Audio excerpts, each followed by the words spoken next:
Hi good morning. അപ്പോൾ നമ്മുടെ ഇന്നത്തെ റെസിപ്പി എന്ന് പറയുന്നത് ഒരു കടല റോസ്റ്റാണ് കേട്ടോ. വളരെ എളുപ്പത്തിൽ ഉണ്ടാക്കാൻ പറ്റിയ നല്ല ടേസ്റ്റി ആയിട്ടുള്ള ചോറിൻ്റെ കൂടെയും പുട്ടിൻ്റെ കൂടെയും അപ്പത്തിൻ്റെ കൂടെയും ഒക്കെ കഴിക്കാൻ പറ്റിയ ഒരു റോസ്റ്റാണ്. അപ്പോൾ നിങ്ങൾ ഇതുപോലെ കടല റോസ്റ്റ് ഉണ്ടാക്കി നോക്കിയിട്ടില്ലെങ്കിൽ ഉറപ്പായിട്ടൊന്ന് ട്രൈ ചെയ്ത് നോക്കിക്കോളൂ. അപ്പോൾ എങ്ങനെയാണ് നമുക്ക് നമ്മുടെ കടല റോസ്റ്റ് തയ്യാറാക്കുന്നതെന്ന് നോക്കാം. നമുക്ക് നമ്മുടെ ഇൻഗ്രീഡിയൻസ് നോക്കാം. നമ്മളിപ്പോൾ ഒരു 1/4 കിലോ കടല ഓവർനൈറ്റ് സോക്ക് ചെയ്തെടുത്തിട്ടുണ്ട്. അതുപോലെ തന്നെ അതിലേക്കായിട്ട് 2 സവോള വേണം. വലിയ സവോള ആണെങ്കിൽ 2 എണ്ണം വേണം. എൻ്റെ കയ്യിൽ ചെറിയ സവോള ആയതുകൊണ്ട് ഞാനിങ്ങനെ 3 പീസായിട്ട് എടുത്തിരിക്കുന്നു. പിന്നെ 1 പീസ് ഇഞ്ചി വേണം. പിന്നെ വേണ്ടത് പച്ചമുളകാണ്. പിന്നെ നമുക്ക് നിർബന്ധമാണ് വെളുത്തുള്ളി ചേർക്കണം എന്നുള്ളതുണ്ടെങ്കിൽ 2 അല്ലി വെളുത്തുള്ളിയും കൂടി ചേർക്കാം ഇഞ്ചി ചേർക്കുമ്പോൾ. അപ്പോൾ ആദ്യം നമുക്ക് ഈ കടല ഒന്ന് കുക്ക് ചെയ്യാൻ വെക്കാം.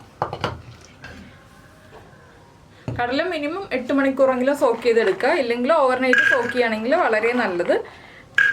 കടലയിലേക്ക് കുറച്ച് ഉപ്പും മഞ്ഞൾപ്പൊടിയും ചേർത്താണ് നമ്മൾ കുക്ക് ചെയ്യാൻ പോകുന്നത്. ഒരു 1/2 ടീസ്പൂൺ ഉപ്പ്, 1/2 ടീസ്പൂൺ തന്നെ മഞ്ഞൾപ്പൊടി. പിന്നെ നിങ്ങളുടെ കയ്യിലുള്ള കടല എത്ര വിസിൽ വരുമ്പോൾ കുക്കാവും എന്നുള്ളതനുസരിച്ച് കുക്ക് ചെയ്തെടുക്കുക. ഞാനിതിപ്പോൾ ഒരു 6 വിസിൽ വരുന്നത് വരെയാണ് കുക്ക് ചെയ്തെടുക്കാൻ പോകുന്നത്. കടലയുടെ മുകളിൽ നിൽക്കുന്ന അളവിൽ വെള്ളം ചേർക്കുക. കടലയുടെ തൊട്ട് താഴെയല്ല, മുകളിൽ നിൽക്കുന്ന രീതിയിൽ തന്നെ ആയിരിക്കണം. അപ്പോഴേ നമ്മൾ കടല കുക്കായി കഴിഞ്ഞാലും കുറച്ച് വെള്ളം അതിൽ കിട്ടുള്ളൂ. എന്താണെന്ന് വെച്ചാൽ നമുക്ക് കുറച്ച് വെള്ളം വേണം. ഇതുപോലെ കടലയുടെ മുകളിൽ നിൽക്കുന്ന അളവിൽ വെള്ളം ചേർക്കാം. ഞാനിപ്പോൾ മെഷറിംഗ് കപ്പിന് 1.5 കപ്പ് വെള്ളം ചേർത്തിട്ടുണ്ട്. ഇനി നമുക്ക് ഇത് കുക്കർ അടച്ചിട്ട് വേവിക്കാൻ വയ്ക്കാം. 6 വിസിൽ വന്നു കഴിയുമ്പോൾ നമുക്ക് ഫ്ലെയിം ഓഫ് ചെയ്യാം. അതുപോലെ തന്നെ നമ്മുടെ സവോള ഒന്ന് കട്ട് ചെയ്തെടുക്കാം. ഇഞ്ചി ചതച്ചെടുക്കാം. സവോള ചെറുതായിട്ട് കട്ട് ചെയ്തെടുക്കാം കേട്ടോ. ഇപ്പോൾ നമ്മുടെ കുക്കറിൻ്റെ പ്രഷറൊക്കെ പോയിക്കൊണ്ടിരിക്കുന്നുണ്ട്. നമ്മൾ ഇനിയിപ്പോൾ ഇതിൻ്റെ മസാല റെഡിയാക്കാൻ പോവുകയാണ്. മസാല റെഡിയാക്കാനായിട്ട് ഞാനൊരു പാൻ വെച്ചിട്ടുണ്ട്. ഇതിലേക്ക് വെളിച്ചെണ്ണ തന്നെ ചേർക്കണം. വെളിച്ചെണ്ണയിൽ ഉണ്ടാക്കുമ്പോഴാണ് നമ്മുടെ കടല റോസ്റ്റിന് ടേസ്റ്റ് ഉണ്ടാവുക. പിന്നെ നിങ്ങൾക്ക് പുളി നിർബന്ധമാണെങ്കിൽ ഒരു തക്കാളി ചേർക്കാം കേട്ടോ. അത് ചേർക്കേണ്ട സമയമാകുമ്പോൾ ഞാൻ പറയാം. പുളി നിർബന്ധമുള്ള ആളുകൾക്ക് നമ്മുടെ ഇവിടെ ഒന്നും തക്കാളി ചേർക്കാറില്ല. അതുകൊണ്ടാണ് ഞാനിപ്പോൾ തക്കാളി ചേർക്കാതെ ചെയ്യുന്നത്. അപ്പോൾ ആദ്യം വെളിച്ചെണ്ണ ഒന്ന് ചൂടായി വരട്ടെ. അപ്പോൾ നമ്മുടെ വെളിച്ചെണ്ണ ചൂടായി വന്നിട്ടുണ്ട്. നമുക്കിതിലേക്ക് ആദ്യം കടുക് ചേർത്ത് കൊടുക്കാം. വറവിടുന്നത് ലാസ്റ്റ് ആയാലും കുഴപ്പമൊന്നുമില്ല. പക്ഷെ നമുക്ക് ഒറ്റ പാത്രത്തിൽ തന്നെ കാര്യങ്ങൾ ചെയ്യാൻ പറ്റുകയാണെങ്കിൽ അതല്ലേ എളുപ്പം. അപ്പോൾ 1 ടീസ്പൂൺ കടുക് ചേർക്കുക. കടുകൊന്ന് പൊട്ടി തുടങ്ങുമ്പോൾ നമുക്കിതിലേക്ക് 1 ടീസ്പൂൺ പെരിഞ്ജീരകവും കൂടി ചേർത്ത് കൊടുക്കാം. ഇനി ഇത് രണ്ടും പൊട്ടി വരട്ടെ. ഇതിലേക്ക് നമുക്ക് ചതച്ച് വെച്ചിരിക്കുന്ന ഇഞ്ചി ചേർക്കാം. വെളുത്തുള്ളി ചേർക്കുന്നുണ്ടെങ്കിൽ ഈ ഇഞ്ചിയുടെ കൂടെ തന്നെ 2 അല്ലി വെളുത്തുള്ളിയും കൂടി ചതച്ച് ചേർക്കാം. ചതച്ച് തന്നെ ചേർക്കണം. മുറിച്ച് ചേർക്കുന്നെങ്കിൽ ടേസ്റ്റ് കുറവായിരിക്കും. ചതച്ച് ചേർക്കുമ്പോഴായിരിക്കും ടേസ്റ്റ് കൂടുതലുണ്ടാവുക. ഇനി ഇഞ്ചി ഒന്ന് ചൂടായി തുടങ്ങുമ്പോൾ നമുക്കിതിലേക്ക് നമ്മൾ എടുത്തു വെച്ചിരിക്കുന്ന സവോള ചെറുതായിട്ട് കട്ട് ചെയ്തത്, തീരെ ചെറുതായിട്ടല്ല, നമ്മളൊന്ന് നീളത്തിൽ കട്ട് ചെയ്ത് അതൊന്ന് കുറുകെ കട്ട് ചെയ്തെടുത്തത് ചേർത്ത് കൊടുക്കുക. പിന്നെ നമ്മുടെ പച്ചമുളകും ചേർത്ത് കൊടുക്കുക. പച്ചമുളക് ഞാനിതുപോലെ ചരിച്ചാണ് കട്ട് ചെയ്തിട്ടുള്ളത്. ഇനി ഇതെല്ലാം ചേർത്ത് നന്നായിട്ട് വഴറ്റിയെടുക്കുക. നമ്മുടെ സവോളയുടെ കളർ മാറി വരുന്നത് വരെ വഴറ്റിയെടുക്കുക. അപ്പോൾ സവോളയൊക്കെ കുക്കായി കഴിഞ്ഞിട്ട് ഇനി നമുക്ക് ബാക്കിയുള്ള കാര്യങ്ങളേ ഉള്ളൂ. സവോള ഒന്ന് കുക്കായി വരട്ടെ. അപ്പോൾ നമ്മുടെ സവോളയൊക്കെ ഇത് കണ്ടോ, കളറൊക്കെ മാറി തുടങ്ങിയിട്ടുണ്ട്. ഇനി നമുക്കിതിലേക്ക് കറിവേപ്പില ചേർക്കാം. കറിവേപ്പിലയൊക്കെ നമ്മുടെ ഇഷ്ടത്തിനനുസരിച്ച് ചേർക്കുക. പിന്നെ നമ്മളിതിലേക്ക് ചേർക്കുന്നത് പൊടികളാണ്. ഫ്ലെയിം കുറച്ച് വെച്ചിട്ട് ഒരു 1/2 ടീസ്പൂൺ മഞ്ഞൾപ്പൊടി. നമ്മൾ കടലയിൽ മഞ്ഞൾപ്പൊടി ചേർത്തിട്ടുണ്ട് എങ്കിലും നമ്മുടെ മസാലയ്ക്ക് ആവശ്യമായിട്ടുള്ള മഞ്ഞൾപ്പൊടി, 1.5 ടേബിൾ സ്പൂൺ മല്ലിപ്പൊടി. പിന്നെ പച്ചമുളക് ചേർത്തിട്ടുള്ളത് കൊണ്ട് തന്നെ ഒരുപാട് മുളക് പൊടി ചേർക്കേണ്ട ആവശ്യമില്ല. ഒരു 3/4 ടീസ്പൂൺ എരിവുള്ള മുളക് പൊടി. കടല റോസ്റ്റ് ആകുമ്പോൾ കുറച്ച് എരിവുണ്ടെങ്കിലാണ് ടേസ്റ്റ് ഉണ്ടാവുക. അപ്പോൾ ഈ പൊടികൾ ഇനി ഒന്ന് കുക്കായി വരട്ടെ. നിങ്ങൾ തക്കാളി ചേർക്കുന്നുണ്ടെങ്കിൽ 1 തക്കാളി മിക്സിയുടെ ജാറിലൊന്ന് ചെറുതായിട്ട് അടിച്ചിട്ട്, നന്നായിട്ട് അരയ്ക്കേണ്ട, ഫൈൻ പേസ്റ്റായിട്ട് അരയ്ക്കേണ്ട, ഒന്ന് ചെറുതായിട്ടൊന്ന് അരച്ചെടുത്തിട്ട് ഈ ഒരു മിക്സിലേക്ക് ചേർക്കുക.